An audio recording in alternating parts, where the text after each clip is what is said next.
What's up, guys? Welcome to episode 3 of, for those that don't know, the most relatable podcast of the 21st century, guaranteed. Thank you guys for tuning into episode 3. Hope you guys really enjoyed episode 2. I had so much fun on making it. It was a topic that I knew I was going to make. I was really happy to get it as the second episode. I wanted to get it done really quickly because it was something I was really passionate about. Hopefully you guys enjoyed it. Let me know if you guys enjoyed it in the comments below, or message me on Instagram at FTTDK_podcast. I'm always available there. You can message me, DMs. I'm in there. We're also officially on Twitter. So you can also find me on Twitter. Just search For Those That Don't Know podcast. You will find me with my beautiful logo out there on the Twitter sphere. I've already started, getting a few tweets here and there. And hopefully, we get to have even more fun. So going back to episode 2, I put out a poll for you guys on my Instagram talking about, if you guys have similar fights to what me and my sisters kind of go through with our parents, where we fight for recognition over stuff. And 82% of you said that you guys go through similar fights, which was quite interesting. I didn't think, I thought maybe it would be the majority would say that they fight over similar stuff.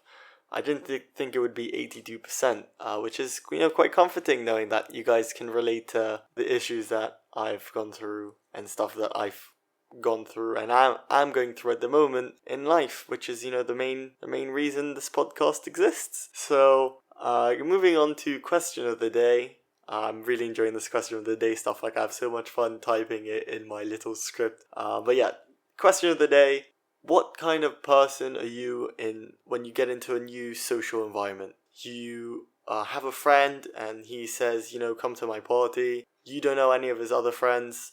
So you get there, and what kind of guy are you? Are you the kind of guy who, is shy the whole evening? You don't talk much. You kind of stick around to that one friend that maybe another one of your friends, mutual friends, is there as well, so you kind of hang on to those guys the whole night. You're the kind of guy who gets in and straight away lets everything loose, goes and talks to the first person they see, puts their heart on their sleeves really, and is just a friend of everyone's. Everyone is now part of their family.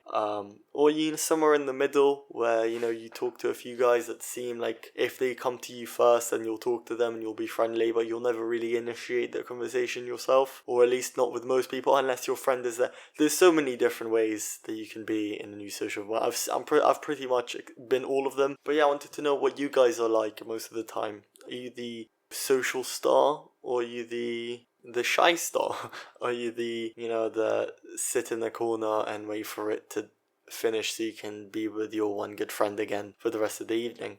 Which is fine as well. Everyone and their own cup of tea. Some people like Earl Grey, some people like jasmine, and all flavors are welcome on For Those That Don't Know. So yeah, let me know. I'll be putting out a question on my story once again, and the most interesting one will get a shout out. So try be interesting. It's worth it. But yeah, I think we've all seen all three. We all have that one friend who you try to make him as social as possible, but he's just the natural introvert of either of the friend group, or just that one family friend that you have, or childhood friend that isn't really connected to the rest of your friends, and you try to fit him into your new friend group. He doesn't really work out, and it's not like he's an antisocial guy per se. He's just not great when it comes to meeting a bunch of people all at once, which is, it happens to everyone. I think we all go through a phase like that at one point or another. However, I know someone who's never gone through that phase. Every time she's thrown into a new environment where she has no idea who anyone else is, she does not care to just get up, go talk to someone, go talk to another person, have a laugh with person number 3, connect person 1 and 3 together, even though she just met them. And that is my sister. Noi is fantastic when it comes to being the social hub when she's the new guy, which I wish I had that. Sadly I don't. But yeah, she's a real source of inspiration when it comes to, and something I strive towards when I think about how I want to be socially. I'm kind of in the middle. I went to a friend's party. One of his friends was about to draft to the army, so it's customary to have a big party, even though it was It was before Corona, so he still managed to get the party started and have a lot of friends over. And something that was really unlike me is I just got in there, and straight away I was the king. I was the social god of the night. Straight away I ditched the guy that I knew, like I ditched my friend, went to talk to random people, just, I was just really friendly. I don't know what came over me. I don't know why I was like it. It's not something that I usually do. Usually I'm somewhere around the middle where I'll talk to some people, usually only when the guy that I know is there. But that night I was just on fire. And you might think, oh, it was a party, maybe you drank. And, liquid courage gave you the boost you needed socially to get in the social dynamic. But no, I was totally sober. I didn't drink. Wasn't under any influence.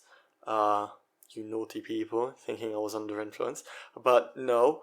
I just got in there and I just, was very unlike myself. It doesn't happen often. And it was really refreshing. It was really cool. And even afterwards, my friend was like, whoa, Itay, like, I never saw this side of you. Like, you were so social. I didn't even need to, like, you were more social than I was.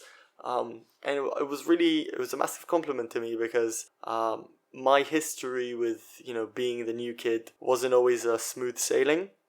Especially when you get to understand the different very strange social situations that I've been in, which is a great segue, actually. It's a fantastic segue to today's episode, which I'm basically going to be going through kind of my life, but from a social aspect only. I don't think many people have lived as odd of a life as I have in terms of the social situations I found myself at such a young age. I'm talking really young age, like since... let's just get into it and you guys will realize for yourself. So, I was born in Israel, October 15th, 2000. So, yeah, birthday's coming up soon. Make sure to wish me happy birthday on my birthday, if you feel like it. But yeah, I was born in Israel, a very fat, ugly-ass baby. Genuinely, I was horrible. Like, I looked disgusting. I have baby pictures of myself. They're not great. Like, my glow up came when I was around 3, 4. If you want to be nice to me, maybe even you could say 2. But yeah, around 3 or 4, I got my major glow up, which is what I posted on my Instagram a few days ago. So check it out if you haven't seen my cute ass baby pics. Like, they make you go, aw. Like, they just do. There's some things just make you go, aw. That's basically what that photo is going to do for you. So if that's what you need right now, check my Instagram at FTTDK_podcast. But yeah, so when I was around 4, my family moved to Kenya. Yes, Kenya, the East African country. Yes, the one that's close to Somalia. Yes, I know, it's very weird, very abnormal. Why did your parents move to Kenya? I have no clue. Everyone has their own theories, but basically my dad got a job there, and we moved to Kenya. I was 4, I didn't really have an issue. I'm not going to talk about this in a lot of detail, but I didn't really have an issue dealing with people, like getting into fitting in socially, because, you're 4, you just give a few kids a ball, they play football, they're best mates. Like, that's just how it works when you're 4. So yeah, I had no issue. I'm not even going to analyze my life when I was 4. I think it's just going to be pointless because... nobody who's listening to this is 4, so it's not going to be relevant to anyone, and, it's not that interesting. But yeah, I lived in Kenya for 9 years, and then I moved to, well, not just me and my family, obviously, moved to England when I was 13, 14, around 14.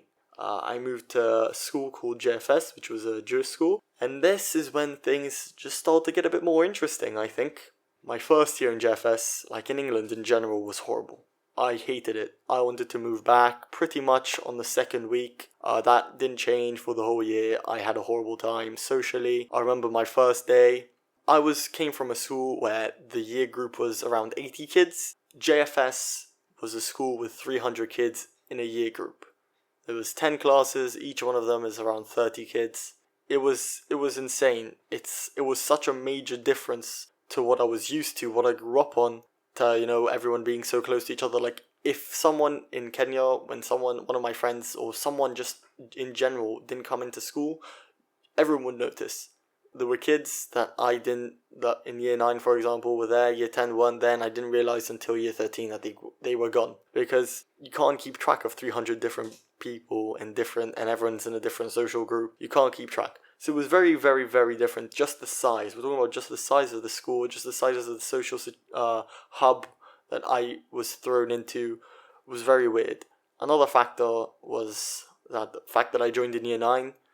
In England, high school starts in year 7, so everyone's new in year 7. In year 9, you have 2 years of experience with one another and history. And when you're one of the only, I think it was only me and another Israeli kid who were new to the school, no one really is gonna take that time and effort to, get to know you, because why would they? There's 300 kids that they know. Everyone's got their own life, and when it's just one person, when you're not part of a big group, when not everyone is new, but when you're the only new person or one of the only new people, it's very different, because you have to make everyone else. You have to give them a reason to want to get to know you. I didn't know that. I just assumed, I was going to come in, everyone's going to treat me nicely, everyone's going to want to get to know me because I'm the new guy. And that's how it worked for me up until that point. Because in Kenya, everything was a lot more intimate. Even the different social groups when I was around 12, 13 in Kenya, everyone got along, everyone spoke to one another because, there was 80 kids. So you kind of had to interact with everyone. You couldn't avoid one person. Or anyone, to be honest. I also really miss my friends, especially the first year, because I think it was a mixture of the fact that no one really paid attention to me. I missed being noticed. I missed, the fact that I would go into school and everyone would see that I'm there. No one would ignore me like they did in the first year at JFS. And I know maybe everything was kind of heightened in my head because I wasn't having a great time. So maybe, people weren't really ignoring me, but I thought they were. Because a lot of this plays in your head. Like, I'm going to mention it a lot throughout my podcast, but a lot of the stuff that you go through, a lot of it is in your head. It doesn't mean it's not real. It doesn't mean it shouldn't be taken into account, or it's not a factor as much as anything else. But you have to be aware that sometimes things are just in your head. And you have to be able to filter it out, what is really going on and what is, your mind playing games on you. So that was kind of my mind playing games on me, I think. I don't think it was as bad as it seemed to me back then, but nothing really is ever as bad as it seems at the time. But yeah, also the massive change in culture from all of a sudden going from, Kenya, where people, naturally very warm. It was a very accepting culture because I went to an international school in Kenya where everyone came from a different background. Everyone was really accepting. Everyone was really welcoming. And I came to England where everyone, the weather, the stereotype is really cold. And it was really uncomfortable for me. I was not used to the environment whatsoever. And especially when you're 14 and everyone's, trying to, parties are just becoming a thing and everyone wants to get invited to parties and, you're not because no one really knows who you are. I'll never forget this. I was finally invited to a party. I was so excited. The first time I ever got invited to a party after I moved to England. And it was this girl who saw me in school and she was like, oh, hey, I know you're new. You can come to my party. She was really popular. I didn't really know at the time. It was my first few weeks in school. And she invited me and I came to her house. I got there. I saw a few of the people that I knew. I was still quite new to the school. So people just said, oh, hey, what's up, blah, blah, blah. And I saw her and she was like, who are you? I panicked so much. I was like, holy shit.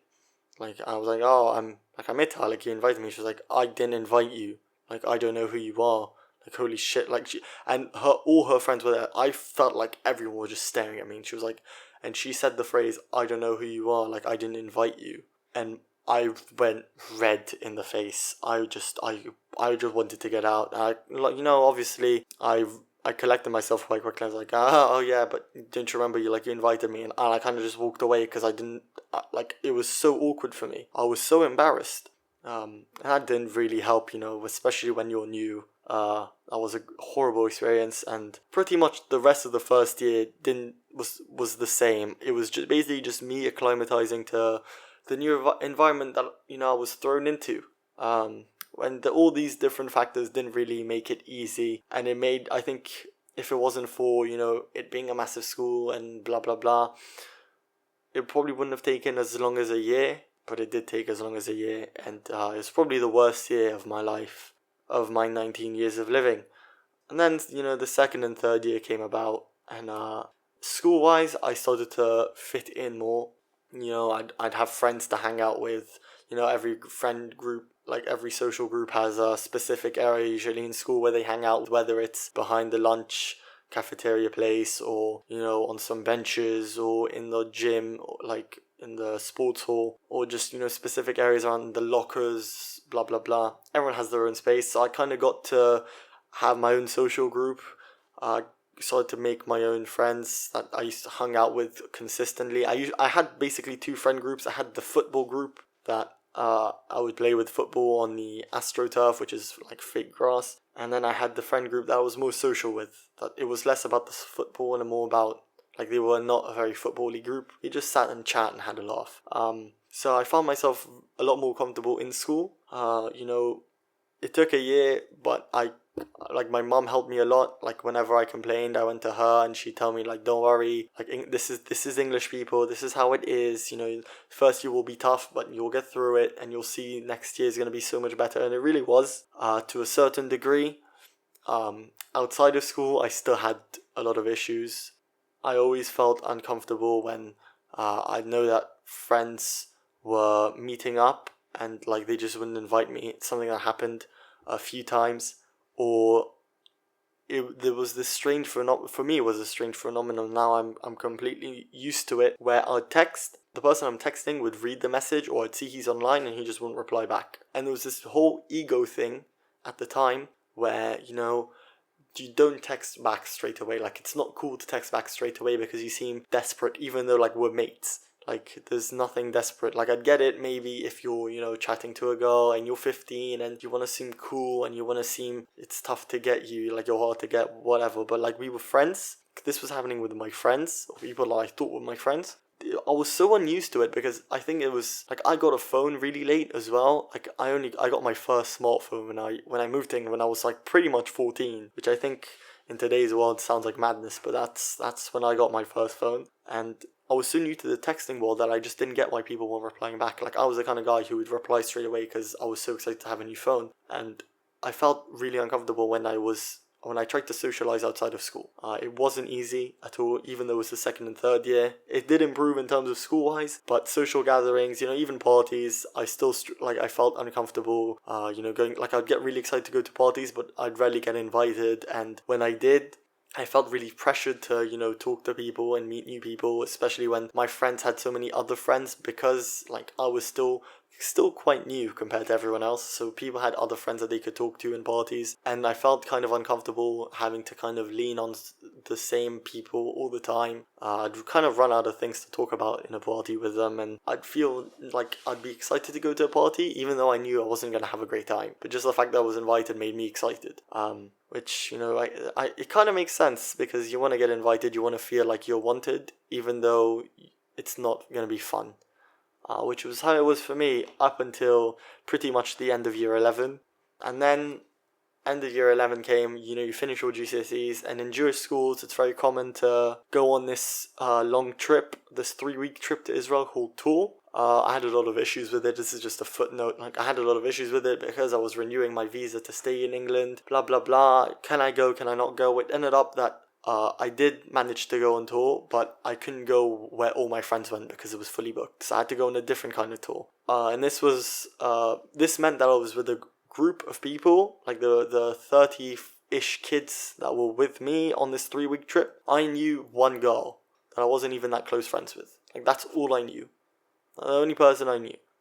And at first I was so scared. I was like, first of all, it sucked because I couldn't be with my friends, and I really wanted to experience this with my closer friends. But my mum said, like, this will be a great chance to meet people outside of your school. You're not gonna, feel like you have to be some kind of way because your friends are watching you.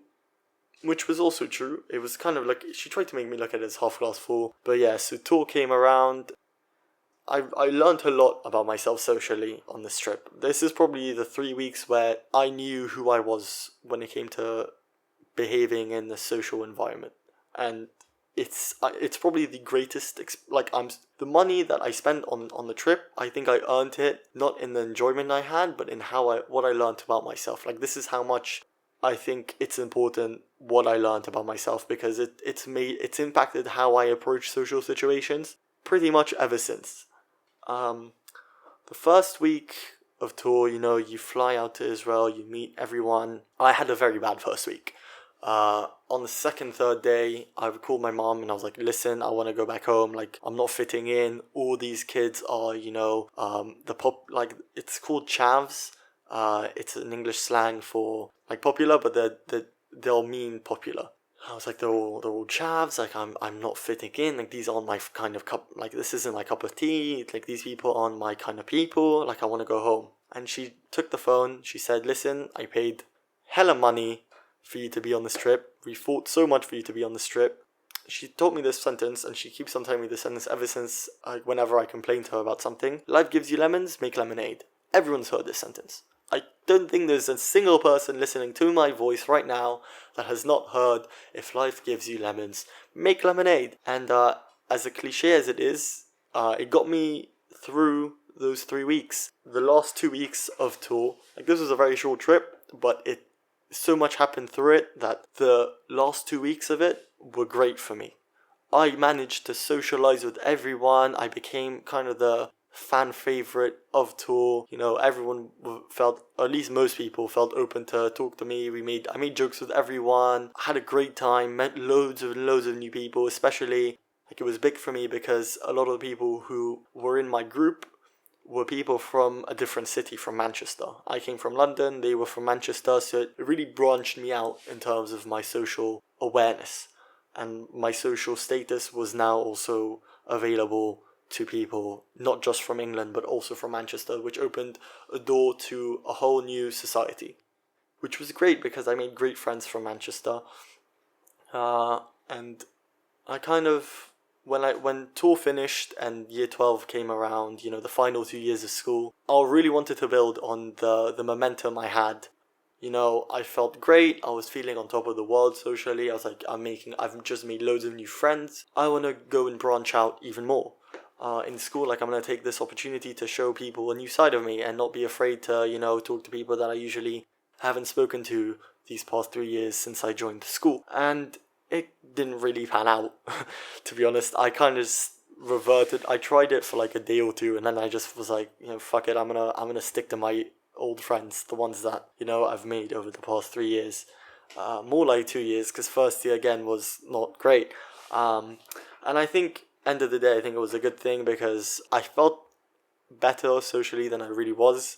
Like, the friends that I thought I had that were my old friends, in quote, we weren't really that close. We got really close over those 2 years, over year 12 and 13. They're now probably my best friends. We have we name ourselves AP. If you guys, okay, listen to this. Okay, if you guys can guess what AP stands for, okay, not those who know, like, not people who are from AP who are listening to this, or people who know what AP stands for, because I know who knows. If you are listening to this and you know, and you think you know what AP stands for, first of all, message me, because I would love to hear this. And second of all, if you manage to guess it correctly, I will send you £50, $50, whatever you want. I'm that certain you will not figure it out. But if you do, if you think you know what AP stands for, the letters A, which is the first letter of the alphabet, and letter P, which I don't know what letter of the alphabet it is. If you guys think you know, message me. I will, either the closest one or the funniest one, I will read out on my next episode. Because I'm 99% sure there is no way on earth you're going to guess what it stands for. But anyways, AP was the name of the name that we gave ourselves. My very close friend group, we ended up going on multiple trips together to Greece, and then when we finished school, we went on a 3-week trip to Europe. I think those 2 years was when we really bonded as a group, or I at least bonded with them as a group. So I think it was, you know, end of the day, I think it was the right decision. I kind of chickened out and decided to stick to what I knew. But more in terms of, you know, outside of school and parties and stuff, around that time of year 12, I got a girlfriend, which I think changed my outlook completely when it came to, you know, talking to different people. The pressure on me was off completely. I felt like, especially when it came to girls, like, I felt so normal. I never felt like I was, you know, do they think I'm hitting on them? You know, is this some kind of awkward tension because I'm a guy and they're a girl? Like, that was pretty much gone, at least for me. Which I think a lot of the time before I had a girlfriend, I kind of put it on myself, even though the girl probably didn't think I was hitting on them, like there would be no reason to. Like I'm not the hit on you kind of guy. But for me, again, my brain stopped playing games on me. Because I was like, you know what, they're not gonna think I'm hitting on them because I have a girlfriend, even though they probably didn't know. But even for when it came to, going out to parties, now when, you're 12, you're 13, you get invited. I got invited a lot more because I knew everyone a lot more. And even if, I wasn't invited, someone knew me and they'd ask for me to get invited because they'd want me there. And, I was quite fun at parties, especially, when the music came on and I hit the dance floor. So yeah, I even in parties, I cared a lot less. When I like before that, I used to really care about, whether it was trying to, hit on a girl, or, like find a girl, or just stand out socially. I didn't really care because like I knew that this wasn't relevant anymore because I had someone else that was important in my life, and that trying to find new people, if it didn't happen, then I didn't really care because I had such a solid, base to stand on that going to parties, I was just there, I'm there to have fun with my friends now. I'm not there for any other reason, and if I didn't think I'm gonna have fun, I just didn't go. Which was so much fun. It was so much fun to have that weight off your shoulders. That you don't have to demand of yourself to go to stuff that, you might not want to go to because you want to fit in socially, because you want to put your name out there to everyone. So I think that was a very good, like those last 2 years were great for me socially. I had so much fun, and if you would have asked me in year 9 what I think my year 12 and 13 were, like when I first joined the school, it's definitely not, I wouldn't have drawn as pretty of a picture as it actually happened. And of course, even in those 2 years, like I still had my ups and downs socially, even inside my friend group. It wasn't always the best. Nothing is always the best. Obviously I'm looking at it now with rose tinted glasses because that's how you do when, you look back at nostalgia.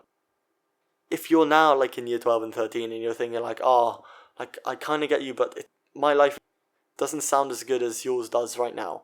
My life at the time, if year 12 and 13, wasn't as good as I make it out to be right now, which is something I should put out there. Like, don't think that because I make it sound like it was great, it was actually great. Like, it was good for the most part, but there were definitely bits where I felt a lot more insecure socially and parts where I felt completely secure socially. It was a very fluctuating kind of thing. It's just that it fluctuated less during those years.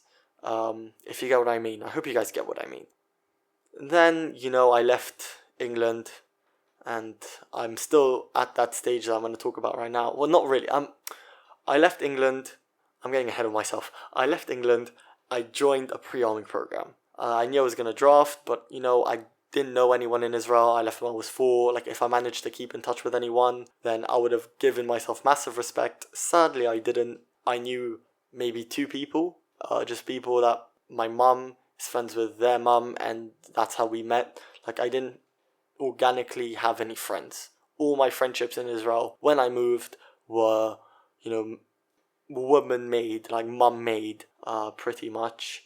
Unless it was people who also moved from England with me. But they were in their own kind of program, so we didn't really get to see each other. I was back to square one. I was back to year 9 me of not knowing anyone whatsoever. And I told myself and I told my parents before we moved, I'm not going to make the same mistake. I want to hit the ground running. I'm going to try my best to fit in socially, even if it will take time.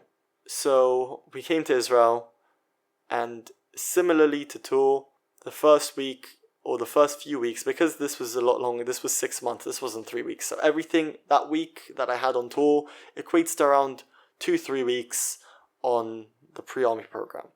I didn't enjoy it. I felt so stressed to fit in, to, be this kind of always smiling, always happy person. And the reason was different to tour. Because in Israel, I had no one else but the people that I just met. They had all their friends from home. So I always felt like I was at a disadvantage because they always had other people to go to. If they weren't having a good time, they could, message their friend, they could FaceTime their friends from home or their friends that are currently in the army. The friends that they made on the pre-army program were a bonus. For me, they were a necessity. Like, I had to make friends. The pressure was totally on. And this wasn't just in my head, like, people didn't want to tell me this, but like my parents didn't want to make me feel like I had to find friends there, but I knew that they knew that I had to find friends there because after the pre-army program, I draft, and then what then? Like, I get home from the army, and what do I do with myself? Like, on the weekends, what do I do? Do I just sit there and play Xbox the whole day? No, I have to have some sort of social life. So I really felt the pressure the first 3 weeks. And then I kind of, I had a one night, I was in bed and I just thought to myself, screw it, I'm just not going to try as hard. And if I don't make friends out of this, then I'm just not going to make friends out of this. And then things, like magic, automatically improve. When I kind of cared less, people seemed to, be more friendly. It was easier for me to make conversation because I wasn't trying hard.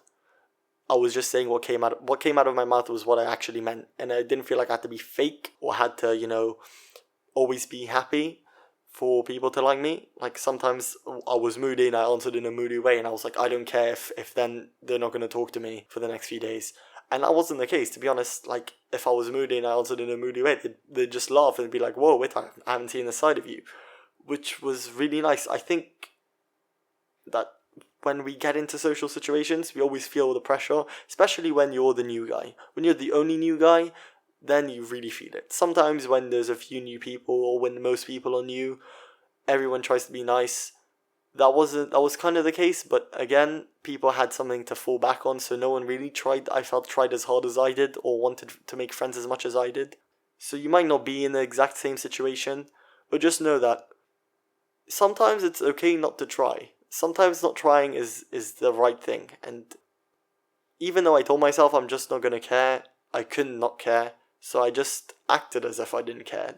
Sometimes, you have to fake it till you make it, and that's kind of the approach that I took, which might not be the orthodox, or might not be, the politically correct way of talking about stuff, but sometimes you're just going to have to lie to yourself to get where you want to get to, and I use that tactic loads, and so far, so great. So, you don't always have to think like, oh, this isn't the conventional way of doing stuff, of achieving what I want to achieve, for me, my goal was to make new friends.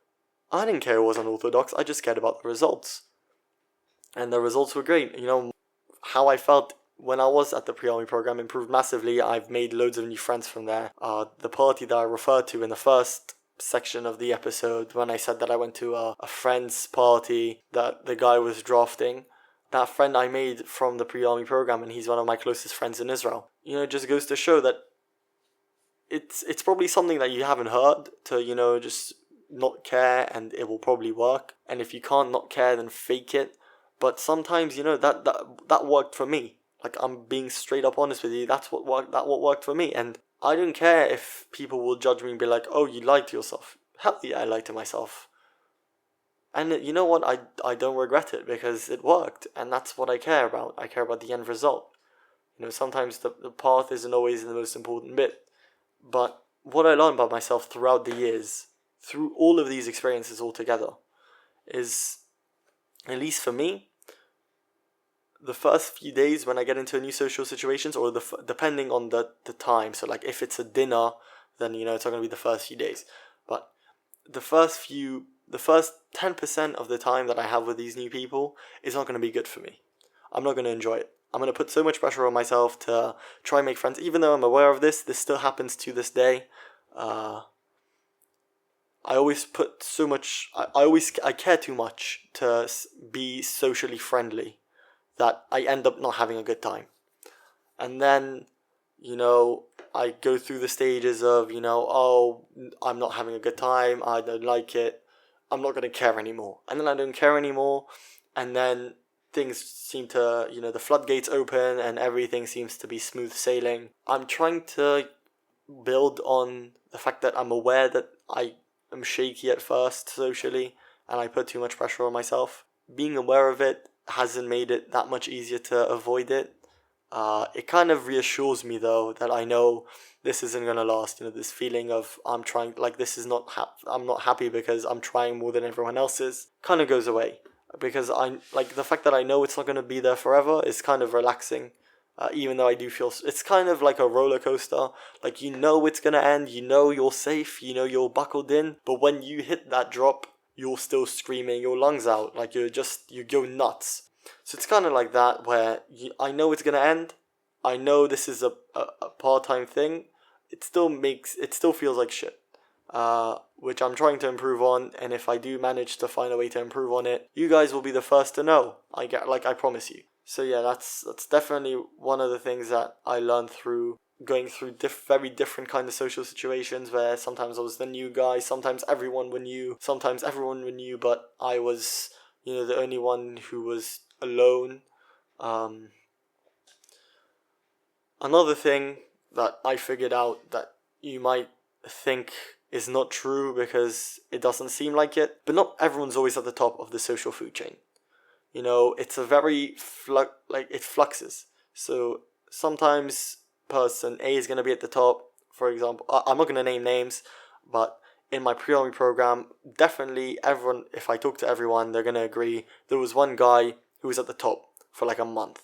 Like everyone wanted to talk to him, everyone wanted to get his attention. Like he was the main guy. And then he, it changed. And then another person was at the top. And then sometimes I was at the top. And then I would go down for a week, but I wouldn't get stressed about it. Definitely not as much as I used to be. And I think a lot of this I learned from tour, from really having to, I had nowhere to run. I was in Israel when I lived in England at the time. Like I had nowhere to go. I couldn't quit, so I just had to power through it. Which I know not everyone can go through that, but everyone I think can go through something similar, where they're in a situation where they can't escape for a prolonged period of time, and then you just have to learn how to deal with it. And if you don't, then you can just learn from my experience, and if it helps, then great. But yeah, not everyone's going to be at the top. It's very interchangeable. So if you are at the top, know you're not going to stay there forever. If you're not at the top, know that you're not going to stay not at the top forever. Like you're going to get to the top back again eventually. Even if it does take a lot of time, if it takes way more time than it took you to get to the top in the first place, don't get stressed. Because being at the top isn't always as great as it seems. Grass is always greener. It's not always great to be the king, as they say. But yeah, don't worry about it, because it will happen again. Like I can guarantee you will get to the top again. Even though that shouldn't be the one thing you strive for, but it's always fun to be at the top. I'm not gonna deny it. It's great. I had so much fun when everyone wanted to talk to me and everyone wanted to make me laugh, and everyone, because I think we all notice it. It's even when in the pre-army program, everyone knew who was kind of at the top at the time, or who was the most popular person for that week or 2 weeks or whatever. We didn't really talk about it, but you can feel it. I'm sure you can feel it. Even in school, you can feel it. Who is currently, the hottest gossip at the time. Who everyone talks about at the time, and everyone wants to, get their attention in class. It's going to be you eventually. Unless you are extremely, extremely quiet. I know people who are so quiet, but even they got at least one moment of making everyone laugh, and then they were the topic of conversation for the rest of the day. Everyone is going to get to the top, even if you're not there at the moment. It's completely, I know I'm saying this over and over again, but it's because for me, I always thought whoever's at the top is always at the top, and it's so not true. It's completely not true. That guy is gonna, it might seem he's always there because you're not always looking at who's at the top. It's kind of like football rankings, it seems like Messi is always the best player, but even he has a bad game and he drops down to the second best player or third best player for the rankings, and then he gets back to the top. And then you look again and you see Messi's at the top again, and you think, oh, Messi just can't have a bad game. Messi has bad games. Obviously Messi has bad games because he's human, and we're all human, and in a social construct, everyone who participates, unless you are friends with AI, is going to be human. So don't worry about it. And the third thing is, if you can, have friends to fall back on. I know that I said that when I was in the pre-army program, I didn't really have friends to fall back on. I still had my friends from home. I still think of England. I have many homes. I think of England as my home. I think of Israel as my home. I think of Kenya as my home. So I still had friends. I still had AP. Again, if you guys can guess what AP is, please message me. Please, I'm begging you. I would love. It's gonna make me laugh. Even if you don't really know what it is, have a punt. You can make 50 quid. You can make $50. You can, whatever currency you want, I will send you 50 of that currency. But yeah, I still had those friends. So whenever I had a bad time, I'd either message them, or FaceTime them, and they probably are finding out this right now, the fact of like they're understanding how much they helped me in those first 6 months in Israel. But they helped me a lot. Like, there were so many times where I felt like these people don't want to be friends with me. Like, the people in the pre-army program, they don't really want to be friends. They're not really looking for friends as much as I am. I want to fall back on something that I'm familiar with. I'm going to talk to my friends, and I just messaged them something small, and just seeing them responding to me and excited to hear about me and about my day and about how my life in Israel is going meant the world to me at the time. It meant so much. It impacted me more than they could ever have known.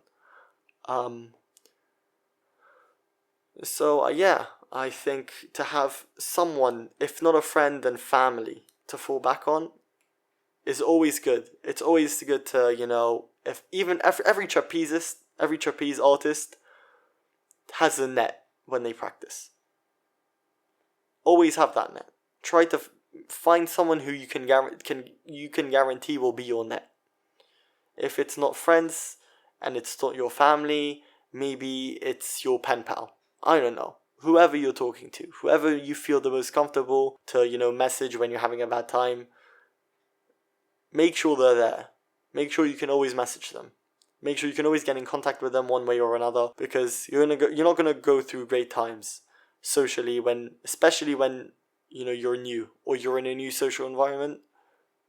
Even when you're at a party and you think you're having a shit time and you just want to get out, the comfort of knowing you can whip out your phone, message someone, and they're gonna message back, and it's gonna feel a bit of normality again. I highly recommend it. If you can do it, great. If you can't, try to find someone who can. So I think I'm gonna end it here, guys. I really enjoyed this episode. I think it was an episode that I tried to make these episodes, even though I'm talking about kind of negative stuff, like my struggles with being and adapting to a social environment. I try to make them as positive as I can. I think this one it's something I'm trying to improve on. Someone mentioned to me that I should include my opinions on how to avoid these issues or how to deal with these issues. And I think it will make my episodes a lot more positive, which that's the main goal of this podcast. It's not to complain and to say, oh, my life is crap, my life isn't great, I've struggled so much. We all struggle. The point is to look at the positive side and how to improve on it and how to feel like you can relate to everyone else with your issues, because we all go through this kind of stuff. So yeah, hopefully you guys enjoyed this. I think it was a lot more productive, this episode. Let me know if you guys felt like that as well. If you guys feel like I should add more ways to deal with issues, or maybe delve into the issues more and talk about the ways to deal with them less. I'm here for you, and I want to improve my episodes to fit you guys. So let me know what you think. Make sure to check me out on Instagram if you haven't followed me yet, and on Twitter, brand new Twitter account. I haven't really been on Twitter ever before, so I'd appreciate if you guys supported me and followed me on there so I can feel your love. Thank you guys so much for listening. Hope you had a good week. Enjoy the rest of your day. Thank you for listening. Take care.